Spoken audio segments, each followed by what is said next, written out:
SEOUL Reuters A defector's treatment for critical injuries suffered during a dramatic dash from North Korea has highlighted a shortage of South Korean trauma doctors and again underscored Seoul's lack of preparedness in the event of hostilities with Pyongyang. The defector, identified only by his family name of Oh, was shot at least 4 times by his former comrades during his daring escape into South Korea last week. American military helicopters flew the wounded soldier not to one of the many hospitals in Seoul, closer to the border, but to the AJOU University Trauma Center an hour south of the capital. The center, and its lead surgeon John Jong Lee, have been thrust into the spotlight amid a push for more trauma facilities and specialist doctors in a country still technically at war and where preventable trauma death rates are already amongst the highest in the OECD.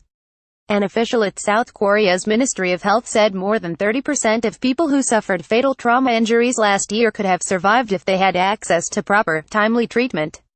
That's far higher than the 10 to 15% in places such as the United States and Japan. Although 133 surgeons are currently entitled to perform trauma surgery, I highly doubt that all of them can actually perform, said Park Chan-young, General Affairs Manager of the Korean Society of Traumatology. Many of them just gained the rights, but never had practiced this kind of surgery. By Friday, attention sparked by the defector's case had prompted nearly 200,000 South Koreans to join a petition asking the Presidential Blue House to boost funding for Lee's trauma center, one of just 9 in the country. There is no hope during increased tensions this year with heavily armed North Korea. Seoul has faced criticism over a lack of preparation for major emergencies, with many bomb shelters, for example, laying forgotten and unstocked with food or water. The government has launched programs to raise awareness, but public emergency drills often fail to attract much response. Despite the apparent need for specialists, Lee said he has faced ignorance, including from some doctors who complained he was showing off with new techniques, since returning from training in the United States in 2003. I had to explain whenever I met new doctors here, what a trauma surgeon was. Every day, he said. Often, trauma medicine is not seen as attractive or lucrative as other fields, said Park. Residents and medical students avoid coming to traumatology because there is no hope and no dream.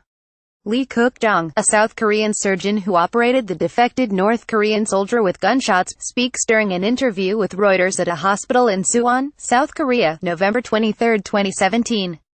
Reuters Yang Hekyong. The South Korean government says it recognizes the problem, and in 2014 set a goal of lowering its rate of preventable trauma fatalities to levels closer to those of other OECD countries by 2020. But with a shortage of funding, only half of a planned 17 regional trauma centers have been built so far, a health ministry official said. Germany, for example, has less than twice the population of South Korea, but 10 times as many operational trauma centers. Made to wait file photo. Lee Jong, a South Korean surgeon who operated the defected North Korean soldier with gunshots, speaks during an interview with Reuters at a hospital in Suwon, South Korea, November 23, 2017. Reuters Yang Hekyong file photo. South Korea's strict gun control laws also mean there are far fewer gunshot wounds like those suffered by the defector.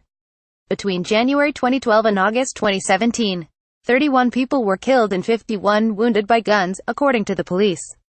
In comparison, in the United States, where Lee trained, more than 33,000 people die from gunshot wounds every year, according to annual averages of government data. However, the kinds of industrial accidents and car crashes commonly seen in South Korea can cause equally bad injuries, Lee said. In South Korea, roughly speaking, more than 90% of trauma victims are brought to the hospital in less than an hour, Lee said. However, frequently, they are put in emergency rooms for a while, sometimes for hours, to get proper care. Lee has made a name for himself and the AJOU Trauma Center, in part by cultivating a close relationship with the American and South Korean militaries, making it an obvious choice for the defector's treatment. Lee said his fascination with the American medical evacuation crews and the techniques he learned in the United States have led him to push for a series of new additions at the trauma center, including a recently completed rooftop helipad with flashing neon messages in English for American pilots. U.S. military air crews, however, have yet to obtain Pentagon permission to use the new helipad, Lee said. The arrival of the North Korean defector has brought Lee a new round of criticism for appearing to seek attention, including from one lawmaker, a charge he says is unfounded. But it has also highlighted the need for more funding for his center and more trauma facilities in South Korea. To those who get only 10-20 minutes of sleep while working to save emergency room patients, to those who only get to go home once a week or not even that, we should not be criticizing them but rather discuss how to resolve problems within the system, the petition submitted to the Blue House said. Additional reporting by Christine Kim and Tae-jin Choi, editing by Lincoln Fee Store Standards. The Thomson Reuters Trust Principles.